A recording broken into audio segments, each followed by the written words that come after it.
Got a little demonstration going here. I rarely buy tools, but I just scored this off eBay. I suppose before I organize this too much further for this video, I suppose I better actually go ahead and open these and make sure that it's a good tool. It's a used pair of cable cutters, utility cable cutters. And I see these tools a lot at scrap yards. And for a nice new pair of these from the store, they can be like $100, you know. These are pricey little tools, and I've always been wanting to find one in the dumpster or something, but I never have. I just think they're just so expensive. People just don't throw them away. And a lot of people probably just don't have tools like this. And I can just tell I made a good purchase. See how dirty they are and worn they are? But I'm not in this for looks. I'm in this for tearing up this aluminum and these copper pipes. Now these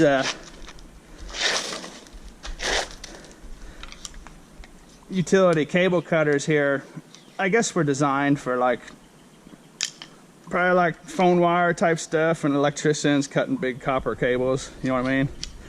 But they're specifically designed to cut aluminum and copper. And I see these tools at scrap yards a lot.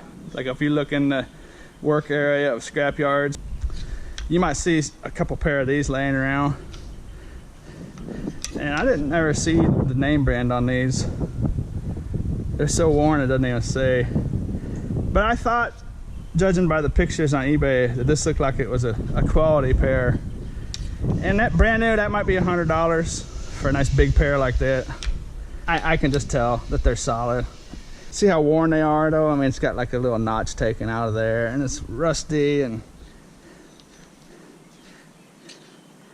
in the past, I've always just kind of found ways to, you know, remove that. Like I'll take a pair of snips and crimp that copper, you know, and then just bend it off, and because that's a piece of brass on there and that's copper, so you want to separate that. And stuff like this, a scrapyard might not take stuff like this because it's got all that rubber on there. They just might refuse that. I could probably get aluminum breakage for it, but I'm just using it for an example. Say you don't have a scrapyard that wouldn't take that. And actually there's just like a little pin there. I guess you could take off and remove the wheel now that I look at it. But so I guess this isn't going to be all that good of an example. So that's already aluminum breakage. But say you wanted to clean that up and get clean aluminum for everything. And the wheels right there might be sellable for something. What do you think? That whole deal might have been sellable. I'm just not sure what it was.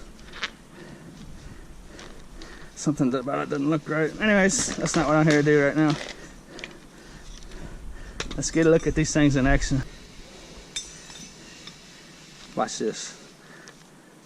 See how easy that is? It's like a knife through butter.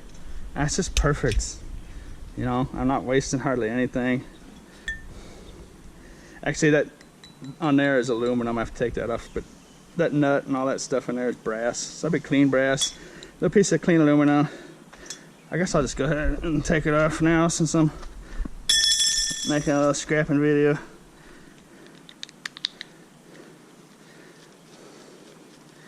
So that would be brass, copper, a piece of aluminum. I've just always avoided buying these because I just couldn't bear putting, you know, $80, $90, $100 or more into a pair new from the store. And a lot of them are too small, you'll see at the store. That right there is the reason why I bought this, because you see how big the opening is?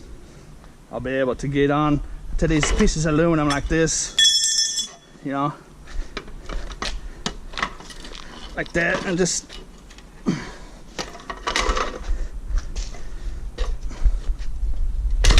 see that? Just, I mean, once you get a little leverage on it, it's just a done deal, you know.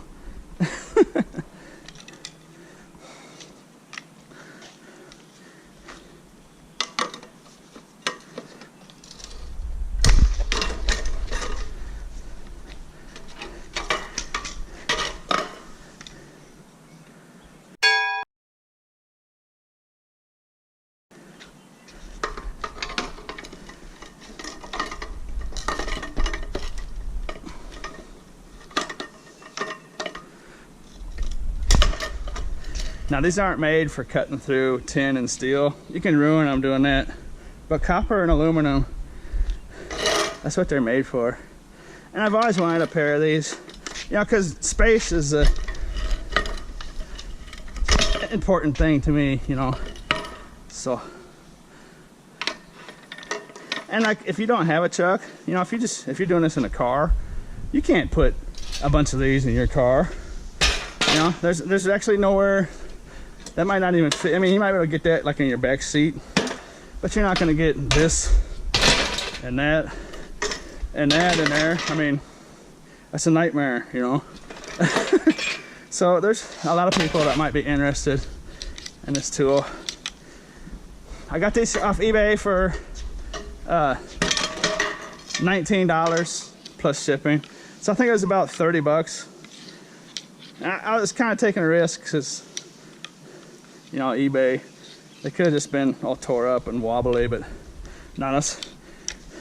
Functionally, they're as good as new. So I saved maybe 60 or 70 bucks, and I'm real happy with them. I also fixed the audio on my GoPro, so hopefully you're enjoying that better sound. I'll talk about that in a video coming up. I just want to make this video just about this little subject here. Those are just nice, beautiful, clean pieces of aluminum. If you got a real picky scrapyard, you might have to take off the plastic feet, but I don't have to do that. Like I was saying, if you got a picky scrapyard, like you can take these old pieces of fabric and rip them out of here, just like that, you know. But sometimes they're really hard and it's really time consuming to pull them out of there. So if you wanted to get like clean aluminum for everything, even if it's not a storage issue for you. See, that's how I used to do it right there. You see how I just kind of broke that piece off of there? Now, you can do that, but it gets to be hard work. And where's my magnet? Let's see. That's a steel bar there, and steel. All these back supports are steel.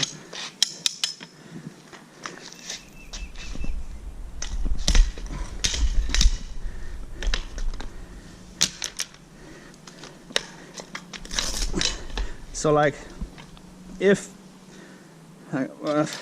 going back to what I was saying about this, like if you didn't get the fabric that's remaining, like if the scrapyard wouldn't give you clean for something like that, and you had to get that out of there, sometimes it's real tough. So like a scrapyard, a steel bar, scrapyard might just give you breakage for it. So if that's the case, if a scrapyard is going to give you breakage for that piece right there, if I took it off, I took the time to take it off. Well, if that's the case, then just go like that. You know, it's just done. There's your breakage pile. You know, no more messing with it. That's where these come in handy. You know, you can just chop all that stuff off of there and just be done with it. I held this chair back because I thought it was aluminum frame when I first found it, but then I realized the frame on this one's actually steel, and then these pieces are aluminum.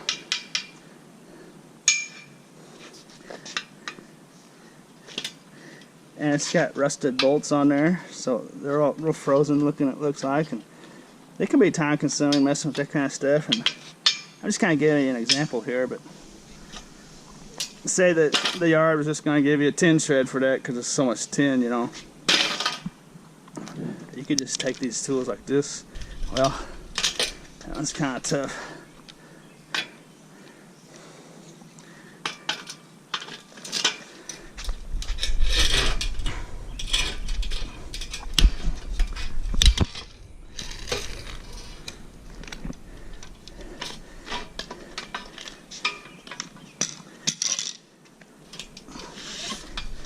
It came out of there. You get the idea. As long as it's aluminum or copper, you can just take these things.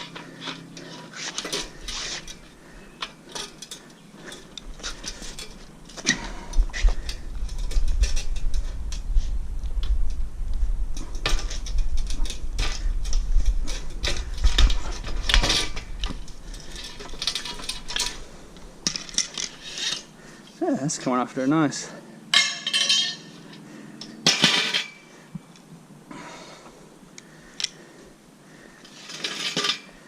So actually cutting it in half like that releases that fabric a lot better, because lots of times the metal will be smushed and you can't get that fabric out of there like that.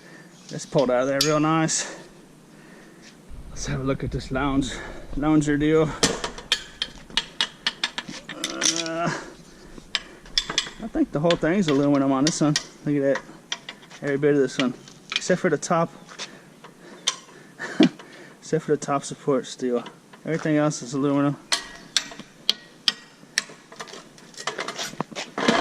I can chop up these aluminum chairs, but stuff like that right there, and like bigger pieces of copper, bigger diameter, it can get tricky to get snips around and stuff.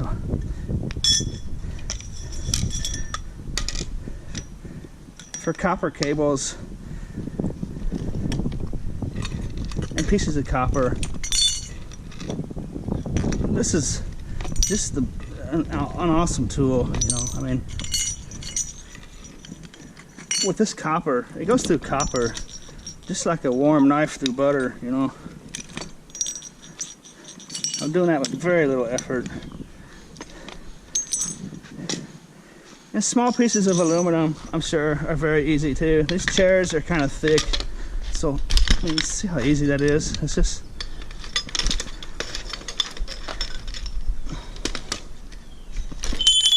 comes right off of there.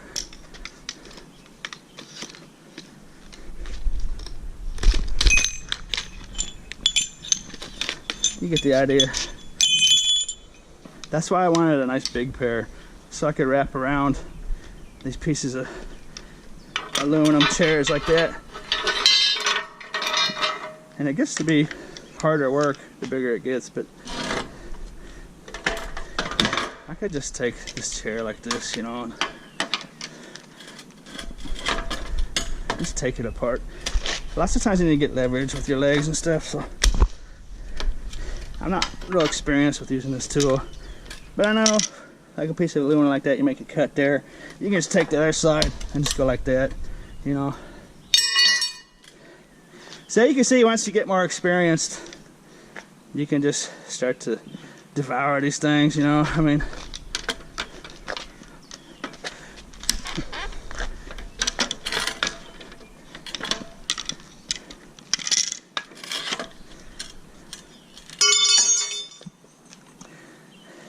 it sure beats taking a pair of snips and cutting that fabric out and then getting leverage on it and you know, going like this and trying to bend it and break it and putting all that hard physical labor into it. I should have got a pair of these a long time ago. I just went to the store a couple times to buy them, and they're just so expensive. I just thought it's gonna take me a long time just to make $100.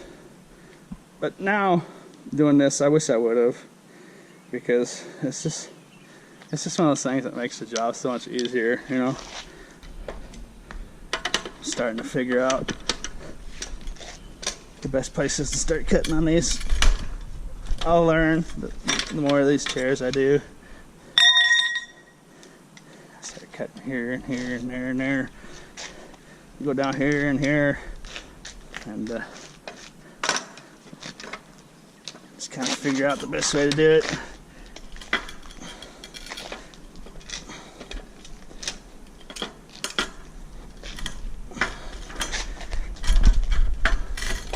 Learn to get the right angle. Once you get the right angle and leverage, it's quite easy. That's why I wanted a nice big pair of these, because a little pair is just not possible to do this.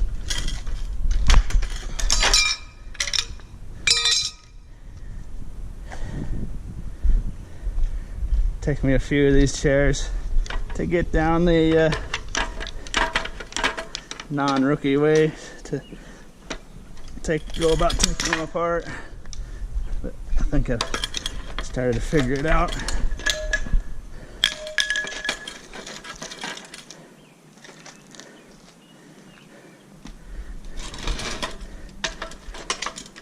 See, I'm not really after every little possible cent I can make, you know. I'm just trying to break them down real quick. You know what I mean?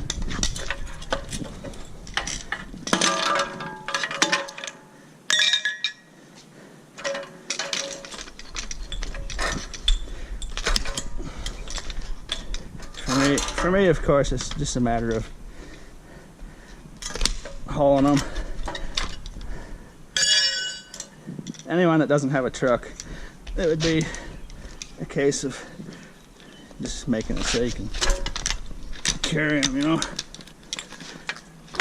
Because you're not going to believe, once I got these broken down, how little bit of space this metal actually takes up. Should have got a pair of those a long time ago. I saw a lot of brand new ones for a real cheap price on eBay, but I would be skeptical of those because you're really putting a lot of leverage on these. I couldn't see a brand name on this. I just had the feeling that they were a quality deal, and they are. So I did good there. But I would go for a cheap used pair of a quality brand way before I would ever buy some super low priced brand new one. I mean, for a top of the line of these, I mean, you could be looking at $200, you know. I mean, that's quite a bit of money. Anyways, where was I at? Okay, that's the aluminum pile. Those two chairs and that lounger could fit in a 5-gallon bucket with more room to spare.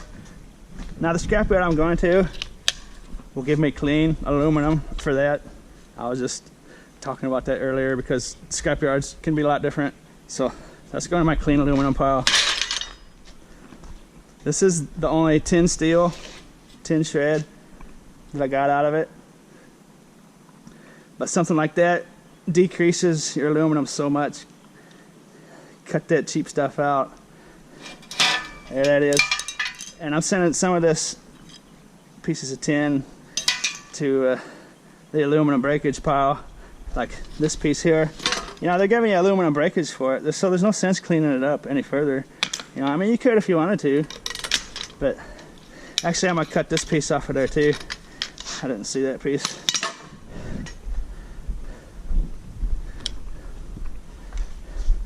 I've gotten a little more skilled using these.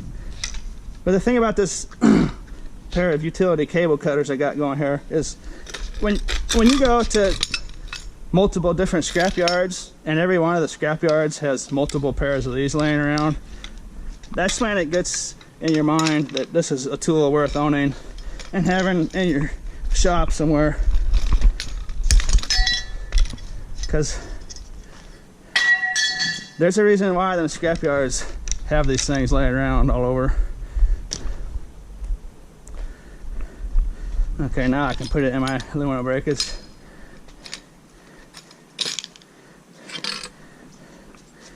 I might probably end up taking the rest of this fabric off of here, you know, and leaving it like those other pieces. But I could just send it like that and be done with it. It's not that hard to remove that and make it look like that. But that's it. I could totally clean it all up if I wanted, but if you're busy and got things to do, that was the only piece of garbage I took out of there. And plus, a lot of times, if you remove all this stuff, you're throwing it back in the garbage. And if you leave it on there, it's gonna go through some sort of shredding device, and it's gonna pile up. Now, I don't know if the scrap yards turn around and throw their shredded up stuff that they can't use in the garbage, or what they do. They might find a use for it. So there's a chance they might be finding a way to reuse this.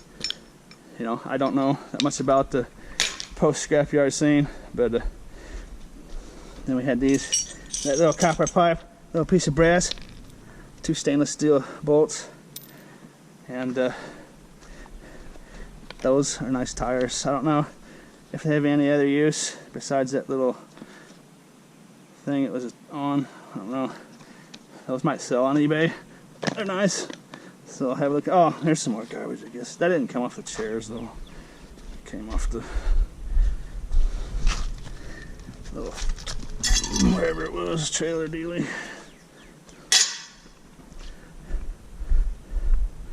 But, you know, say you find a bunch of that copper that's got little brass nuts on it and little plastic nuts and little maybe a little bit of steel here and there, or maybe there's some solder, because scrapyards will take money off of your copper price if you've got like solder on it or paint. So say like there's a big piece of solder on this end. I mean, there's not, but just say that there's solder and the rest of this is a big long nice piece of copper. You know, it's just, I mean, it's just that easy, you know, it's just done. It's over with.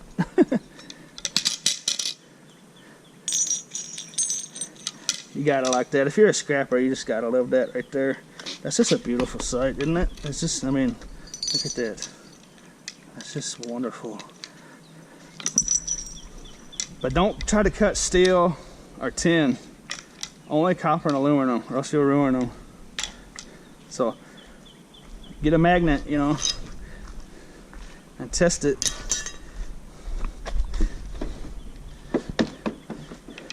You always want to have a magnet and test it, you know. Piece of steel, definitely don't cut through that. See that,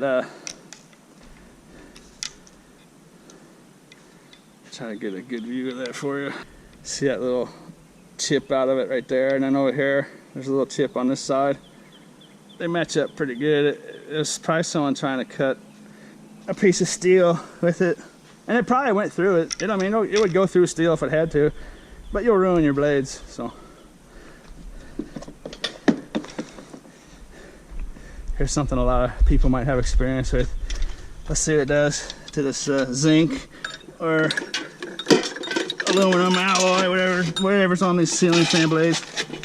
I mean, did you see how easy that was? I mean, this is just for an example, no practical use, but I mean, see how easy this is going through there? That might give some people an idea who've never dealt with those lawn chairs or those patio chairs. You may have dealt with these ceiling fans before. I mean, see if I can catch it. Oh, no. But that didn't even require any leverage, you know. Utility cable cutters. Highly recommended. Took me 10 years to break down and buy a pair, but there it is. I hope you enjoyed this video. And as always, thanks for watching. Who's a good? You is? You a good dog? Oh, say bye. Bye, everybody. Goodbye.